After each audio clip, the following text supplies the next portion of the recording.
جب قیامت کے جھٹکوں سے کرۂ زمین پھٹ جائے گا، اس میں چھپی سب چیزیں آشکار ہو جائیں گی۔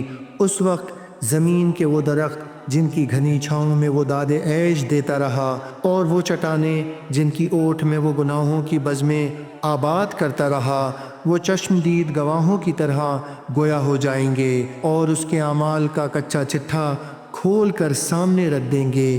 بسم اللہ الرحمن الرحیم۔ سورہ زلزال ترتیب سے 99 نمبر پر ہے۔ یہ مدنی سورت ہے۔ اس میں 8 آیات ہیں۔ اس کے مضامین میں آتا ہے کہ خدا فراموش انسان بڑی بے باکی اور بڑی بے حیائی سے زمین کے گوشے گوشے کو اپنے گناہوں سے داغدار کرتا رہتا ہے۔ وہ خیال کرتا ہے کہ یہ درخت، یہ پتھر، یہ خاک کے ذریعے گونگے بہرے ہیں، انہیں اس کے کرتوتوں کا احساس تک نہیں، لیکن یہ اس کی نادانی ہے۔ جب قیامت کے جھٹکوں سے کرۂ زمین پھٹ جائے گا، اس میں چھپی سب چیزیں آشکار ہو جائیں گی۔ اس وقت زمین کے وہ درخت جن کی گھنی چھاؤں میں وہ داد عیش دیتا رہا، اور وہ چٹانیں جن کی اوٹ میں وہ گناہوں کی بزمیں آباد کرتا رہا، وہ چشمدید گواہوں کی طرح گویا ہو جائیں گے، اور اس کے اعمال کا کچا چٹھا کھول کر سامنے رکھ دیں گے۔ اس وقت اس کی آنکھ کھلے گی لیکن وہ بے سود ہوگی۔ اس وقت لوگ گروہ در گروہ پیش کیے جائیں گے، ہر شخص کی چھوٹی بڑی نیکی کا اجر اس کو ملے گا، اسی طرح ہر شخص کی چھوٹی بڑی برائی کا نتیجہ بھی اسے دیکھنا پڑے گا۔ قرآن کریم نے متعدد مقامات پر اس حقیقت کو واضح کیا کہ انسان ایک ذمہ دار مخلوق ہے۔ جو اچھے برے کام یہ کرتا ہے اس کے لیے وہ جواب دہ ہے۔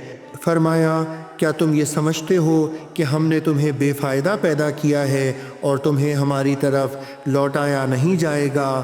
دوسری جگہ ہے کہ تمہارے کان، آنکھیں اور تمہارا دل سب سے باز پرس کی جائے گی۔ اسی حقیقت کو یہاں ایک نئے اسلوب میں بیان کیا جا رہا ہے کہ بڑے بڑے اعمال حسنہ تو کیا پوچھنا، اللہ تعالیٰ کے ہاں تو یہ اصول طے پا چکا ہے کہ اگر ذرے کے برابر کوئی نیکی کرے گا تو اسے معمولی سمجھ کر ضائع نہیں کر دیا جائے گا، بلکہ اس کو خوب حفاظت سے رکھا جائے گا۔ جس نے وہ نیکی کی تھی اس کو دکھایا جائے گا۔ اسی طرح معمولی سے معمولی گناہ بھی پورے اہتمام کے ساتھ محفوظ رکھا جائے گا اور اسے بدکار کے سامنے پیش کر دیا جائے گا۔ اگر عقل ہو اور انسان غور اور سنجیدگی سے انہی آیات کو پڑھے تو اس کی ہدایت کے لیے مزید کسی واعظ و نصیحت کی ضرورت نہیں رہتی۔ آگے چل کے بیان فرمایا جا رہا ہے کہ ایک اعرابی بارگاہ رسالت صلی اللہ علیہ وآلہ وسلم میں حاضر ہوا اور عرض کیا کہ مجھے کچھ واعظ فرمائیے۔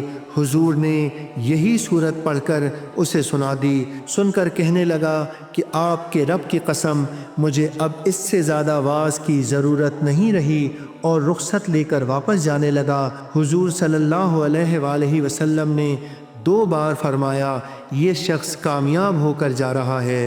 حضور علیہ الصلاۃ والسلام کے یہ ارشادات خاص توجہ کے مستحق ہیں۔ رسول کریم صلی اللہ تعالیٰ علیہ وآلہ وسلم نے فرمایا کہ جو شخص کسب حلال سے ایک کھجور بھی صدقہ کرتا ہے اور اللہ تعالیٰ اسے قبول کر کے اپنے دائیں ہاتھ میں لے لیتا ہے، پھر اس کی نشو و نما کرتا ہے، یہاں تک کہ رسول کریم صلی اللہ تعالیٰ علیہ وآلہ وسلم نے فرمایا کہ جو شخص کسب حلال سے ایک کھجور بھی صدقہ کرتا ہے، اللہ تعالیٰ اسے قبول کر کے اپنے دائیں ہاتھ میں لے لیتا ہے، پھر اس کی نشو و نما کرتا ہے۔ حضور اکرم صلی اللہ علیہ وآلہ وسلم نے حضرت ابو ہریرہ کو ارشاد فرمایا کہ کسی نیکی کو حقیر مت سمجھا کرو، اور کچھ نہ ہو سکے تو اپنے بھائی سے خندہ پیشانی سے ملا کرو۔